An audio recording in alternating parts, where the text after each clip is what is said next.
Saya datang ke sini menghadiri, memang saya udah janji waktu itu. Hari pertama saya di sini juga tahlilan, terus hari ketujuh saya kemari. Tapi namun demikian, walaupun saya baru hari ketujuh, tetapi banyak teman-teman saya yang melalui saya membantu konsumsi buat dari hari pertama sampai ketujuh ya Pak ya. Tadi malah Pak Ustadz bilang, hari ke-40 masih nggak? Masih konsumsinya kita bantu. Ya, dan yang bantuin ini teman kita dari yang non muslim, yaitu pemilik Padang Merdeka. Makanannya malah tadi Pak Ustadz bilang, dari rumah makan ini tuker dong katanya, mau sama yang Padang Merdeka katanya. Berarti kan makanan itu bagus kan, Paling enak. paling enak tuh, top nggak Padang Merdeka. Nah, saya punya teman itu dia belum muslim, tapi insya Allah kita doain aja, siapa tahu Insya Allah dapat hidayah, amin. Melihat mungkin tadi kan ayahnya juga mungkin sama keluarga masih bisa dikatakan masih berduka gitu. Tadi sempat ngobrol juga nggak sih ngobrol. Jadi bahkan kan banyak teman-teman saudara-saudara kita memberikan tiket umroh.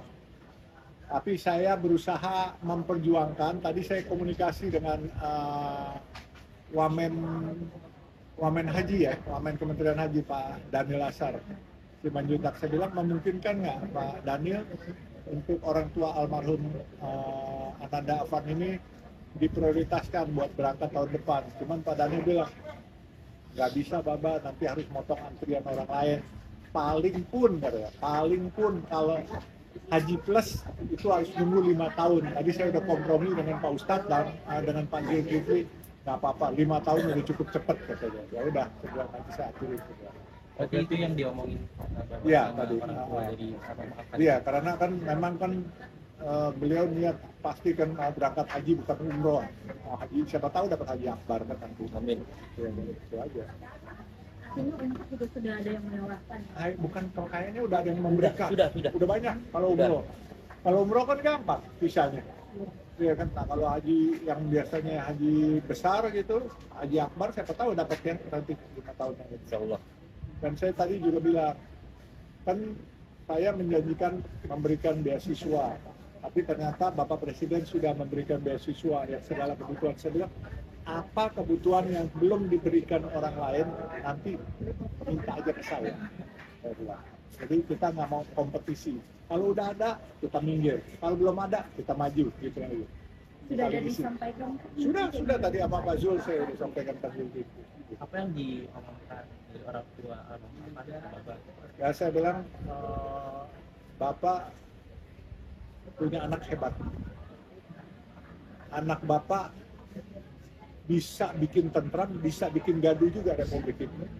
Jadi luar biasa. Tetapi dengan datangnya Bapak Presiden, datangnya saya, dan bapak-bapaknya Ustadz yang menyabarkan semua orang, akhirnya sejuk. Nah, dan kemarin sejuk. Ya kan, demo boleh di mana-mana, tetapi teman-teman ojol keren rupanya. Ya kan, semua tidak terprovokasi. Nah itu saya senang, sebab saya ini penggerak pembauran bangsa. Kita harus bersatu. Kita nggak bisa melihat warna kulit terus kita berpisah.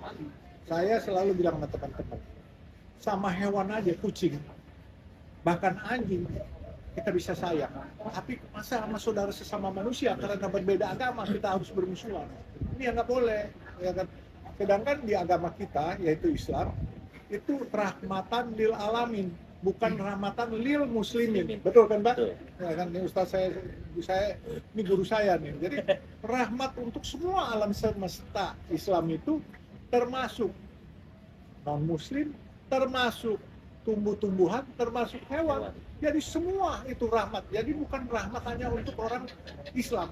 Makanya saya selalu mengembangkan dakwah Islam yang sejuk, selalu memberi cinta kasih. Agama itu kan tujuannya cinta kasih.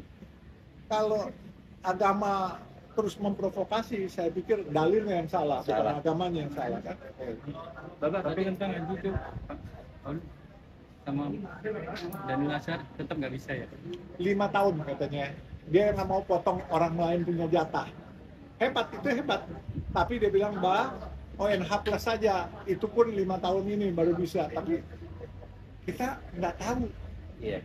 Kalau rezeki Pak Zulkifli, tahu Presiden dengar, Presiden bilang, prioritasin dong. Presiden kita kan hebat.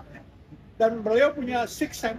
Ini ngomong ya, siapa tahu sampai ke Bapak Presiden. Betul. Presiden akan bilang sama menterinya, coba tolong prioritasnya. Kalau saya kan sipil, orang biasa, saya cuma bisa menghimbau. Tapi kalau beliau perintah, kun fayakun gitu. Kita doa aja Bapak. Bapak, kalau Ini kan tadi dari kan hari untuk yang beasiswa kan dari presiden, mungkin kalau dari presiden mungkin akan ada. Saya juga bingung, saya mau kasih apa, rumah udah dikasih, semua apa. Nanti saya udah bilang sama Pak Zulkifli, apa yang Bapak butuh yang belum dipenuhin dari teman-teman yang lain, urusannya saya. Ya kan? Jadi kita nggak mau bersaing sama yang lain-lain, biar kesempatan yang lain-lain. Saya yang nanti Bapaknya butuh apa, ya kalau semuanya udah butuh, semuanya udah ada, ya paling nggak kan kita siapin tabungan buat hari tua kan. Amin. Ya kan, gitu aja kan Pak, lebih bagus manfaatkan. Sebab kalau udah orang kasih umroh, kita kasih umroh lagi, mau setiap tahun umroh Iya. atau setiap tahun 2 kali mau basir kan. Dogo-dogo jadi mubazir. Gitu. Akhirnya siap menanggung untuk biaya hidup ke depan. Yang pasti biaya hidup untuk putrinya itu saya sudah janji waktu di makam itu. Ya kan kalau Bapak Presiden misalnya berikan beasiswa, nanti biaya hidupnya kami yang tanggung. Tapi kalau Bapak Presiden cover semua, nanti kita yang lain kita urus. Pak, ini kan yang imbas dari kejadian tersebut kan kemarin pihak polisian memecat Kompol Kosmas ya, memecat Kompol Kosmas yang dari pihak kepolisian, mungkin seperti apa Pak? Komentarnya. Saya nggak bisa mengomentari karena jujur saya nggak ngikutin. Di situ bilang Kompol Kosmas saja saya baru kira-kira nebak-nebak apakah itu yang drivernya ya. Yang sambung. Di Samping drivernya. tadi baru tadi sidang etik bahwasanya yang driver itu tidak diberhentikan, hanya didemosi 7 tahun. Oh ini sampingnya. Sampingnya katanya mengarahkan Mbak. Ya, yang di sampingnya itu yang diberhentikan, namun yang mengendarai baru tadi keputusan hanya didemosi selama 7 tahun. Boleh nggak? Saya kan belum baca nih, tapi takutnya saya kasih komentar yang salah gitu. Jadi mendingan saya nggak berkomentar ya kan, kalau nggak Karena tahu. lebih ke tahlilan Oh, Bapak ini untuk menghadirin semua. Jadi saya urusin keluarga aja deh, yang urusan hukumnya saya nggak paham dan itu tadi bilang Kompol Kosmas saya seperti apa gitu. Maklum saya gaptek juga. Bapak, kalau untuk pertemuan Bapak di Istiqlal dengan Mas ya mungkin ada obrolan apa sih di Istiqlal? Jadi Uya itu menurut saya itu orang baik.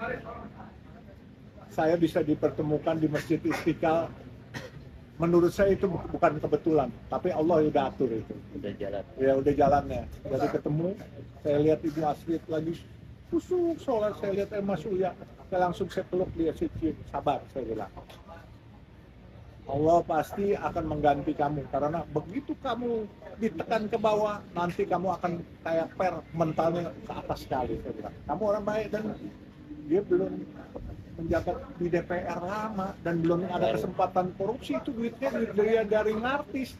Makanya saya suka sedih juga, makanya saya bilang biasalah Mas Uya ini, Mas Uya ada video lama diedit-edit biasa, makanya saya bilang cuman coba yang membuat edit-edit begitu dosa nggak? Orang nggak bersalah. Mas Uya ini kan pahlawannya PMI, TKW, TKI, ya kan? Dan selalu membela kepentingan orang kecil. Podcastnya kalau ada orang ini makanya kan LBU, Lembaga Bantuan Uya gitu. Dan saya lihat dia cukup sedih sekali hari itu, sampai saya ajak dia makan di samping Istiqlal itu ada. Rujak juhi, ada asinan, ada otak-otak. Dekat Ragusa. Ya, Ragusa, memang di Ragusa, saya bawa ke Ragusa situ. Ya itu makanya kita kan biar bagaimana kalau kita lihat kucing lapar aja kita kasih makan. Ya, kucing ketakutan kita piara. Masa kita ketemu orang yang kita nggak kenal pun kita harus bantu ya Ustaz. Jadi makanya udah cukup belum nih. Udah ngantuk nih. Tapi komentarnya terkait penjarahan itu kemarin gimana sih? Apalagi Mas Uya kan sebenarnya orang baik. Gini, kita harus memberi penghargaan setinggi-tingginya kepada teman-teman ojol. Jadi penjaraan itu pasti bukan teman mahasiswa, bukan teman buruh, bukan teman-teman ojol, tapi ada penumpang gelap nih mau manfaatin. Makanya kita harus beri penghargaan terutama kepada teman-teman ojol tidak terprovokasi. Ya, teman-teman mahasiswa tidak terprovokasi dan saya yakin, aku yakin keadaan akan aman. Kan beberapa teman saya teman-teman dari komunitas Tionghoa telepon saya, aman nggak? Saya bilang aman. Dia tanya, kenapa aman? Saya bilang beda, kan orang bilang ini 98 kedua, enggak beda. 98 kedua, 98 pertama tentara tidak boleh keluar dari barak. Tahun 2025 begitu kejadian itu tentara marinir Kopassus semua keluar dan menjaga semua tempat dan mereka patroli. Jadi saya bilang pemerintah ini kali tidak ada perebutan kekuasaan. Kalau dulu 98 ada perebutan kekuasaan gitu kan, jadi makanya beda, tentara nggak boleh keluar. Kalau sekarang tentara menyebar di mana-mana kan langsung adem, apalagi dibantu teman-teman ojol, nggak terprovokasi. Cuman yang saya sedih waktu 1 hari setelah penjarahan itu semua jalan sepi, toko-toko, rumah makan sepi, terus ojol-ojol yang biasanya hidup dari Gosen, Gojek, apa semua, kasihan, nggak ada penumpang, nggak ada GoFood-nya, apa semua. Saya bilang, aduh, kenapa ojolnya sendiri sabar, kok ada penumpang gelap gitu ya kan? Nah, penumpang gelapnya kan ternyata sudah ditangkep-tangkepin semuanya. Ya, makanya saya bilang, ini pembelajaran buat kita. Ya, kalau ada kekacauan bukan menguntungkan, terutama kita yang mencari nafkah setiap hari. Ya kan, nggak ada gosennya, restorannya tutup, karyawannya juga ini, hotel semua nggak ada, orang eksodus. Yang untung yang punya pesawat, punya hotel di luar negeri. Ya kan, karena saya tanya, pada ke Bali nggak? Enggak, di Bali juga ada demo, takut semua. Ya kan, jadi 98 dulu orang-orang bisa lari eksodus ke Bali, bisa ke luar negeri. Sekarang semuanya ke luar negeri. Coba, ini kalau bukan orang luar negeri, ya kan, yang dapat untung siapa? Ya kan, hotel-hotel di luar negeri, semua pesawat-pesawat luar negeri yang untung. Ya kita cuma dikadalin doang, buat rame-rame, mereka yang beruntung. Makanya kita ke depan harus lebih cerdas, jangan sampai diprovokasi. NKRI baru 80 tahun, 80 tahun kan? 80 tahun, belum 100 tahun kita jaga negeri ini. Negeri yang gemari Palo Jinawi, ya, hidup Indonesia. Tapi mungkin ada curhatan dari Uya terkait penjarahan ke Bapak. Gitu, Pak. Oh Uya sedih pasti, jangankan Uya, sayanya aja sedih. Itu saya, jujur saya bantu dia sampai dia nggak tidur, saya jemput, terus begitu Mbak Astrid ketemu kasur, langsung lelap. Dan Ketakutan. mengingat besok deadline dari tuntutan masyarakat yang 17 plus 8 itu mungkin antisipasinya masukan untuk Kebenaran rakyat. saya nggak tahu, saya cuma tahu 17 plus 8 tapi saya nggak tahu isinya. Mendingan saya nggak mengomentari itu. Komentar takut salah. antisipasi untuk demo, kalau ada lanjutan demo gitu, mungkin masukannya seperti apa? Demo itu Nasihat. sah-sah saja di negeri yang demokrasi ini, ya kan. Tapi yang penting jangan gaduh, jangan anarkis. Saya pikir Bapak Presiden, semua pemerintahan juga kasih kok. Ini kan negara yang demokrasi. Jadi kadangkala coba lihat, kita harus ngiri sama ojol. Ojol misalnya demo, tertib tuh, aman. Ya, karena nggak ada penumpang gelap dan ojol sudah tebal imannya, tidak terprovokasi gitu. Hidup Mungkin itu. Terima kasih ya. Terima kasih ya. Yuk, assalamualaikum warahmatullahi wabarakatuh.